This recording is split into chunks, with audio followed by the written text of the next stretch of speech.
你好，我好開心可以喺呢個頻道見到你。這是最早以英語發佈的視頻之一。我好高興可以同你認識。我的名字是維塔利，我自己係來自俄羅斯。我會講解網絡技術。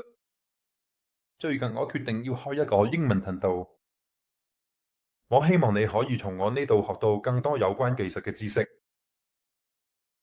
我有一個俄文頻道，嗰度有超過1萬個訂閱者。嗰度仲有 Boosty， 我提供付費指導嘅訪問。這些說明在俄羅斯非常流行。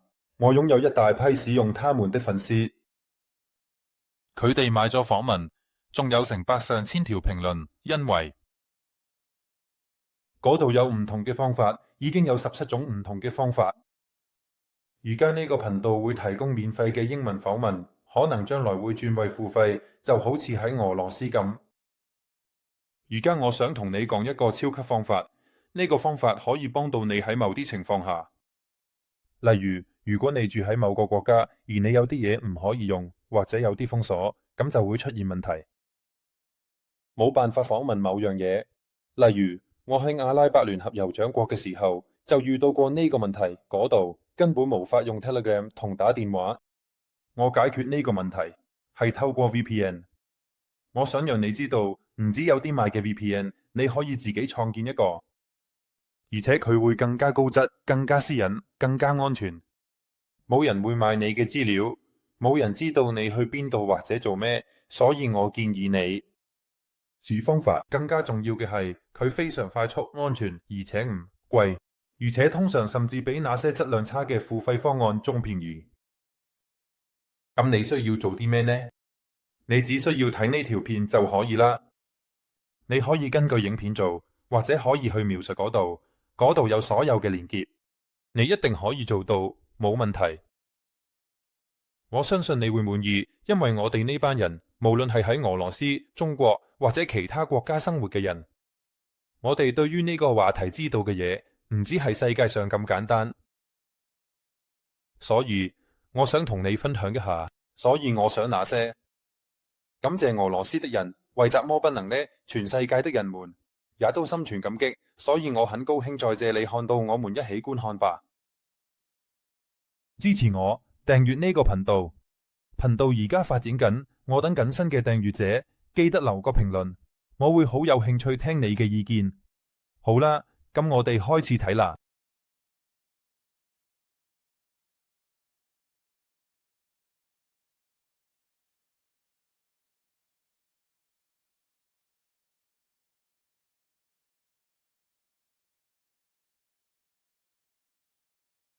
咁我哋有份文件，或者喺描述嗰度有所有嘅連結，你可以檢查一下，然後轉去。喺呢度我會詳細描述。而喺呢個情況下，我哋會有第一個指示，叫做 VLS 協議，會自動安裝喺3X 數位面板上。為咗讓你可以最快、最簡單咁安裝你自己嘅高質快速 VPN，唔使依賴任何賣 VPN 嘅服務。所以這裏的一切都是英文的。如果你有困難，譬如你轉到某個主機商，可能會有俄文，你隨時可以喺 Chrome 上用右鍵翻譯。如果瀏覽器已打開，喺 Chrome 引擎上用右鍵。我而家示範呢個翻譯之後，一切都會變得好方便你。咁第一樣我哋需要做嘅就係註冊。喺呢個主機身上，呢度一切都好簡單，就咁點擊呢個連結。當你點擊呢個連結之後，你會有24小時內註冊。為咗獲得額外嘅資金作為獎金，睇落就係咁樣。你要喺呢度按註冊，你可以喺呢度換語言，然後輸入你嘅電郵地址，點擊創建賬戶按鈕。因此，此後你將收到一封發送到你電子郵箱的信件。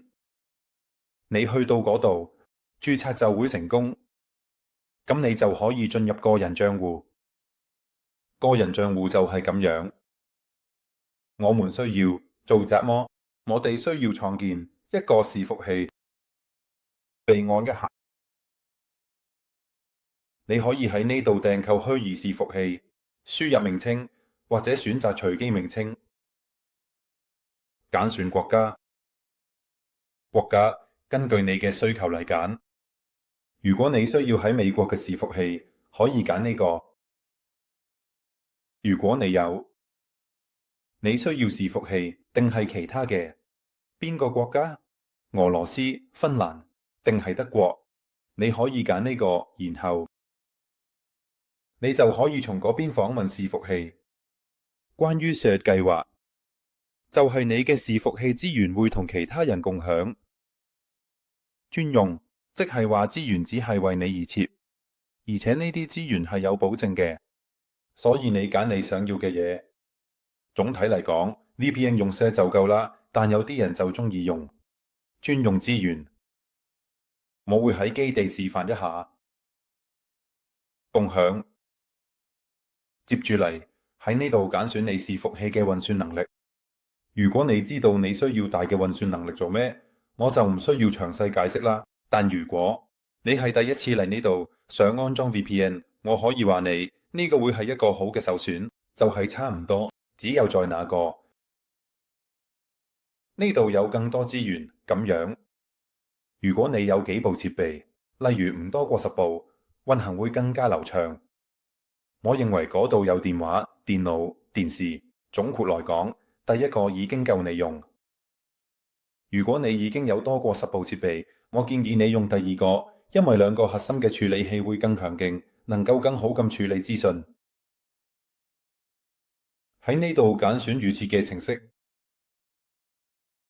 而家我哋會快啲安裝，咁樣簡單易行，即係話所有嘢會自動安裝，你只需要登入去做最小嘅設定，揀咗 3XY 面板，就喺呢度，它將被安裝在 Ubuntu 上。接住嚟，我哋需要揀選點樣進行付款呢？可以揀選按小時計費，但我唔建議，因為佢貴3倍。可以按月或者其他時期付款，包括1年，而且你付款嘅時間越長，折扣就會越大。記住呢一點。備份，謝。附加選項，如果突然出現故障，你始終可以在5分鐘內一鍵快速恢復服務器，無需任何額外的困難和設置。我建議你，如果想要無問題嘅使用體驗，咁就要有備份。可以訪問你嘅備份。我哋冚被，即係話付款。接住嚟揀選付款方式，可以用全球任何卡付款，亦可以用俄羅斯卡，呢個都係俄羅斯嘅支付系統，甚至仲可以用加密貨幣。如果你來自其他地方，並且對傳統付款有困難，你付款之後會有封電郵發到你嘅郵箱，佢嘅樣子大約會係咁。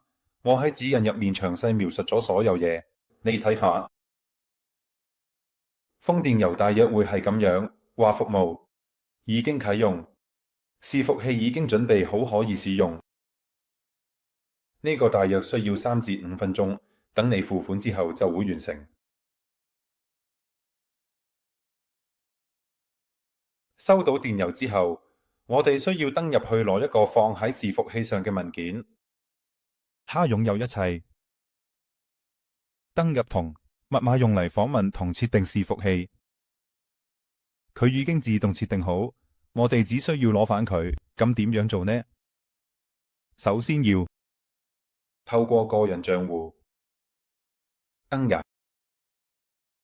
咁例如，我會用呢個伺服器做示範，點擊佢，你就會見到。另外，不要看小時費率，我只係抽咗一段短時間為你哋做呢條片。我哋需要一個程式，叫做 Zil 嘅文件，我會用佢做示範。總體來講，我哋需要任何一個可以通過 FTP 協議運行嘅4冊戶端嚟攞你伺服器上嘅文件。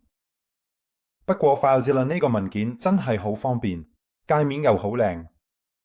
當你下載 FileZilla 程式，佢係免費嘅，我哋就可以登入伺服器。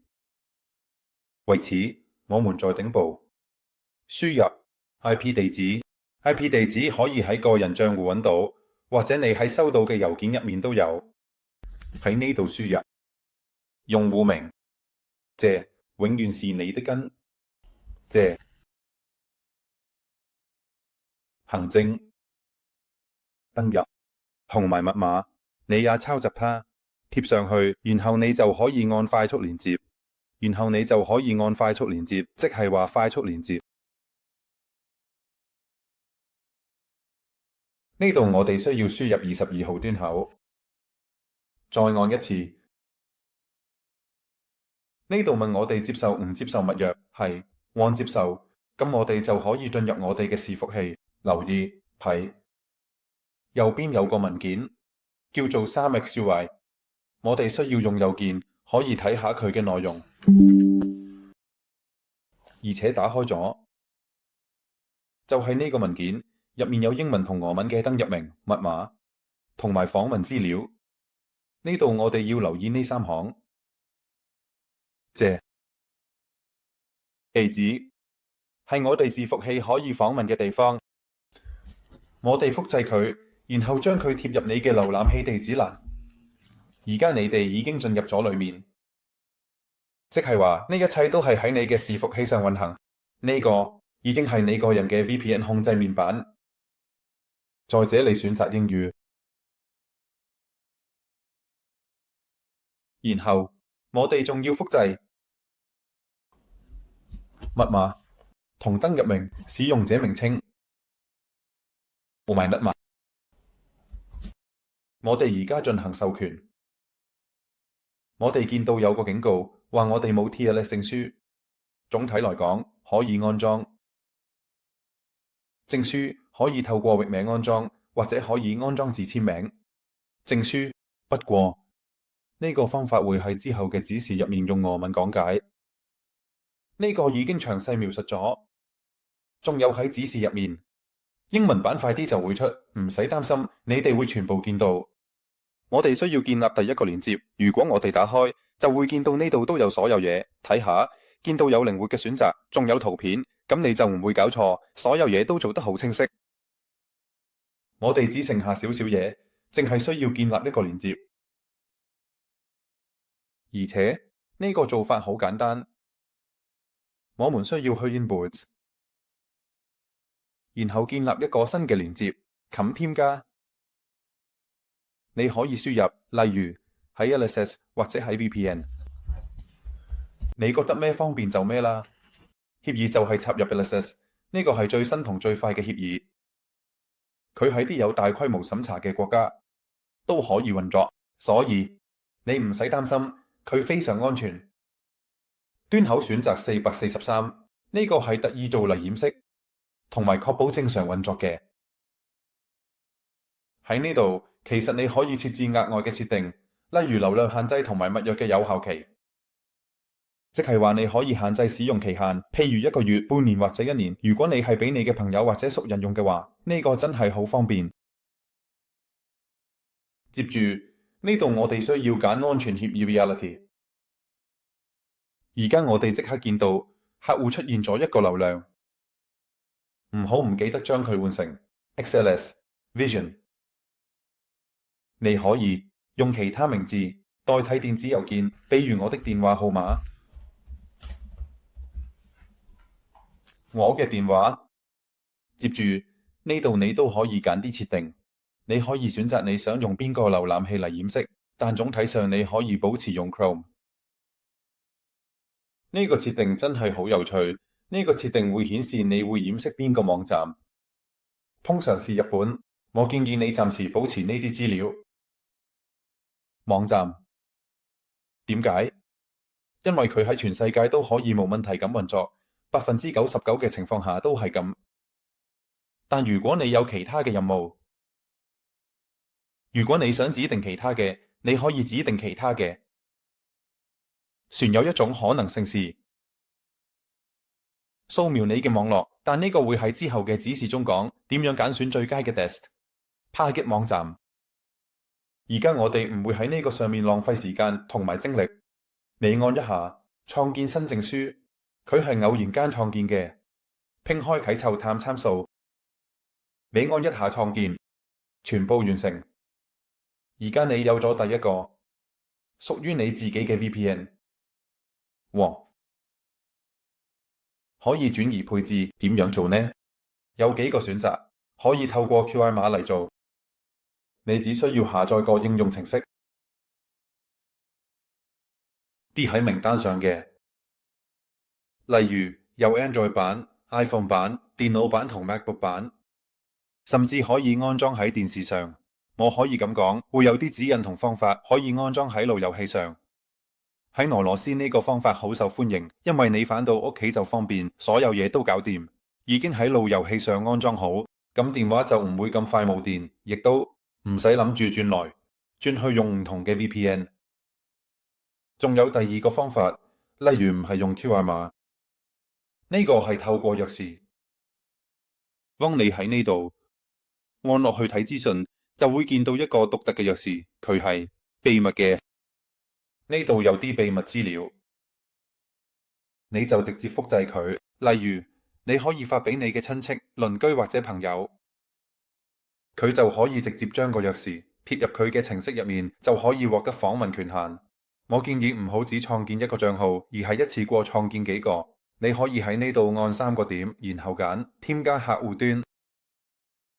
記得一定要揀 Flow， 咁樣先會有 Vision 嘅流。你可以按添加，你見到未？你已經創建咗第二個，呢個就係佢一連接上就會在線上。呢度可以設置自動更新，仲可以唔止創建一個，可以創建一個客戶組。你可以即刻創建，例如20個客戶，揀選流，同埋方法點樣叫佢哋，例如隨便啦。之後你可以改名，我哋一按就即刻創建咗25個客戶。你可以直接複製 QR 碼同埋配置，然後交俾其他人。呢個真係好方便，呢個面板真係好方便同埋功能強大。呢度有好多設定，甚至可以開啟 Telegram 機械人訂閱、日誌記錄、處理 DNS、負載均衡器，真係好多嘢。喺中國、俄羅斯同其他國家，呢個面板真係好受歡迎。總括來講，就係咁多，一定要保存，然後去睇呢個指引。用質素好又唔貴嘅主機。如果你支持我，我會好開心。之前有條片，如果有幫助就好啦。麻煩你訂閱一下個頻道。我有個目標，想集齊1萬個訂閱者。我想請你幫我一下。如果你覺得呢個有趣同埋有用，就留個評論啦。下次影片見啦，好開心見到你，拜拜。